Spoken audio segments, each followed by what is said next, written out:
जय हिंद दोस्तों, जय मां भारती। मेरा नाम है दीपक। स्वागत है आपका हमारे यूट्यूब चैनल अतुल्य भारत पर। मैं आज लोगों को बताता हूँ G7, G10 या G20, इसका नाम सुना होगा आपने। तो दोस्तों, ये जो समूह होते हैं ये वो होते हैं जो अर्थव्यवस्था के मामले में दुनिया के सबसे टॉप पर होते हैं। तो इन देशों के जो समूह होता है, G7 में 7 देश आएंगे, G10 में 10 देश आते हैं और G20 में 20 देश आते हैं, जो इस दुनिया की सबसे बड़ी अर्थव्यवस्था और तेजी से आगे बढ़ रहे हैं।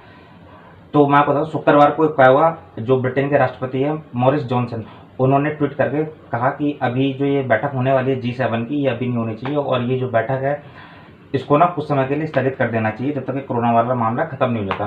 तो उसके बाद अगले दिन ये जो आपके अमेरिका के राष्ट्रपति डोनाल्ड ट्रंप, उन्होंने भी प्रेस कॉन्फ्रेंस के दौरान पत्रकार के एक सवाल पर बोला कि जो ये G7 की बैठक है ये टाल दी गई है अभी, और इसके अंदर कुछ और देशों को भी इन्वाइट किया जा सकता है। और वो देश कौन कौन से होंगे जिनको ये इन्वाइट करेंगे? रूस, भारत, दक्षिण कोरिया, ऑस्ट्रेलिया, ये 4 देशों को इन्वाइट करेंगे बतौर गेस्ट। ये G7 का हिस्सा अभी तो नहीं है, तो इनको बतौर गेस्ट इनवाइट किया जाएगा वहाँ पर। और डोनाल्ड ट्रंप ने ये भी कहा कि जो ये G7 की बैठक होगी, ये कह के सबको चौंका दिया उन्होंने। ये भी कहा कि उन्होंने G7 की जो बैठक होगी ये व्हाइट हाउस के अंदर हो सकती है। क्यों? और ये अगर ऐसा हुआ तो ये आज तक इतिहास में पहली बार हुआ, क्योंकि इससे पहले G7 या G10 या G20 कोई भी बैठक कभी भी व्हाइट हाउस के अंदर नहीं हुई है। और साथ ही उन्होंने ये भी कहा कि ये जो G7 की कंट्रीज़ हैं ये सही तरीके से प्रतिनिधित्व नहीं करती अभी के हिसाब से, क्योंकि ये जो आपका G7 का बना था ग्रुप, ये बना था 1975 में, और जब से लेकर आज तक वर्ल्ड सिनेरियो के अंदर काफ़ी सारे बदलाव आ चुके हैं जो कि आप भी जानते हो।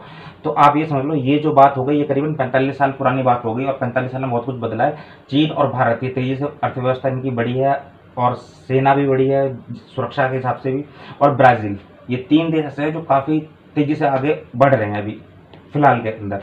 तो वही डोनाल्ड ट्रंप ने कहा कि ये जो G7 है इसको पुनर्गठित दोबारा इस संगठन को बनाना चाहिए। तो G7 के जो देश है मैं आप लोगों को बताता हूँ कौन कौन से देश शामिल हैं इसके अंदर। Canada, America, Britain, Italy, Germany और जापान, ये 7 देश आते हैं इसके अंदर अभी जो फिलहाल का G7 का जो ग्रुप है इसके अंदर। और ये जो बैठक होनी थी वीडियो कॉन्फ्रेंस के जरिए होनी थी ये आपका जून के अंदर, तो इसको स्थगित कर दी गई। और ये बोला ये गया है कि अब ये जो बैठक है ये बैठक हो सकती है या तो नवंबर में या फिर संयुक्त राष्ट्र का अधिवेशन होता है जो उसके आसपास हो सकती है, क्योंकि जो संयुक्त राष्ट्र का अधिवेशन होता है साल में एक बार, उसमें होता है क्या, दुनिया भर के जो राष्ट्राध्यक्ष हैं वो आते हैं और आके यूएन के अंदर अपनी स्पीच देते हैं और डिस्कस होता है कि वर्ल्ड के सामने पूरी दुनिया में क्या क्या खतरे हैं और इनसे कैसे निपटा जाए। तो ये उस टाइम के आसपास हो सकती है। जर्मनी की जो चांसलर है एंगेला मार्केल, उन्होंने ये कहा है कि मैं अभी इस बैठक में हिस्सा नहीं ले सकती अगर ये बैठक अभी हुई, क्योंकि हमारे देश में कोरोना वायरस का वो चल रहा है अभी दिक्कत, और जब तक ये पूरी तरीके से ठीक नहीं होता, कंट्रोल में स्थिति नहीं आती, तो मैं जब तक नहीं जाऊँगी। और फ्रांस के राष्ट्रपति ने कहा कि अगर वो ठीक रहे, उनकी तबीयत वगैरह ठीक रही, उनके स्वास्थ्य ने इजाज़त दी, तो वो जरूर जाएंगे इस बैठक के अंदर। और जब ये संगठन गठित हुआ था तो इनके सिद्धांत क्या क्या थे, किन चीज़ों के ऊपर संगठित हुआ, ये सारे थे। स्वतंत्रता, मानवाधिकार और आपका कानून की रक्षा, लोगों के जितने अधिकार हैं, और विकास और सिद्धांत, ये इस ग्रुप के नियम हैं जब से ये ग्रुप गठित हुआ। और इन्हीं चीज़ों के ऊपर ये लोग बात करते हैं और इन्हीं चीज़ों के ऊपर चर्चा होती है, और मीटिंग होने के बाद इसके ऊपर प्रेस कॉन्फ्रेंस करके प्रेस को जानकारी दी जाती है। और जब 1975 में ये देश इनका गठन हुआ था तो उस टाइम ये G7 ने G6 कहलाया करता था। तो और जो कनाडा है वो ये इसका मेंबर बना है काफ़ी बाद में जाके, तो उसके कनाडा के साथ होने के बाद ये G7 बन गया था। वैसे तो इसकी मीटिंग हर साल होती है जो, और हर साल इसकी जो मीटिंग होती है उसके अंदर मंत्री आपका और जो इनके सरकारी अफसर होते हैं जो प्रतिनिधित्व करते हैं उस देश का, उनकी मीटिंग होती है, हर साल होती है। और जब ये बड़े लेवल पे होती है तो इसमें होता क्या है कि इनका जो कभी कभार होती है उसमें क्या होता है, इनका जो G7 के राष्ट्राध्यक्ष हैं वो शामिल होते हैं, यूरोपीय कमीशन है जो, उनके हेड शामिल होते हैं, और यूरोपीय काउंसिल के जो अध्यक्ष हैं वो भी इसके अंदर शामिल होते हैं और चर्चा की जाती है इन देशों जब ये बैठक होती है इनके साथ ही। और ये जो ग्रुप है इसके अंदर पहले रूस भी शामिल था 1998 में, 1998 के अंदर रूस भी इस ग्रुप के अंदर शामिल हुआ था। लेकिन हुआ क्या, 2014 में जैसे आप लोगों को पता होगा यूक्रेन के अंदर, क्रीमिया के अंदर रूस ने अपनी आर्मी भेज दी और जो वहाँ के विद्रोही थे आर्मी वगैरह उनको दे दी। और फिलहाल के अंदर स्थिति ये जो क्रीमिया है वो यूक्रेन से कटा हुआ है, तो उसके विरोध में जो पश्चिमी देश थे इन्होंने रूस को निकाल के बाहर कर दिया इस ग्रुप से, और कहा कि अगर रूस को बाहर नहीं निकाला तो इस ग्रुप की कोई महत्व नहीं रहेगा, हम सब बाहर हो जाएंगे।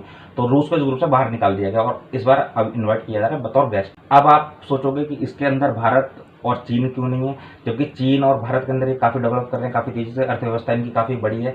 तो इसका कारण ये है दोस्तों कि जो ये समूह है वो ये मानता है कि ठीक है दोनों देश काफ़ी तरक्की कर रहे हैं, पर ये अभी तक एक विकसित अर्थव्यवस्था नहीं है।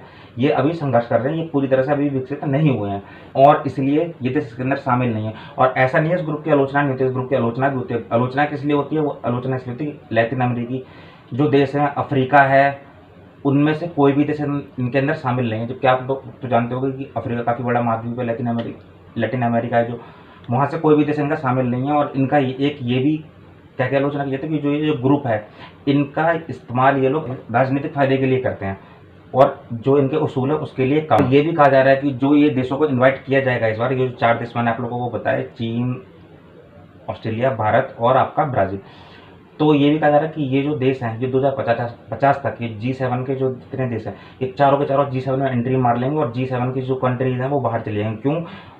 तो वो बाहर इसलिए चली जाएंगी क्योंकि इनकी जो अर्थव्यवस्था है वो इतनी उस समय विकसित नहीं होगी, इतनी बड़ी नहीं होगी जितनी इन देशों की होगी। बाकी आपको वीडियो कैसा लगा आप बताइएगा जरूर। जय हिंद, जय माँ भारती, और चैनल को सब्सक्राइब जरूर करना। जय हिंद।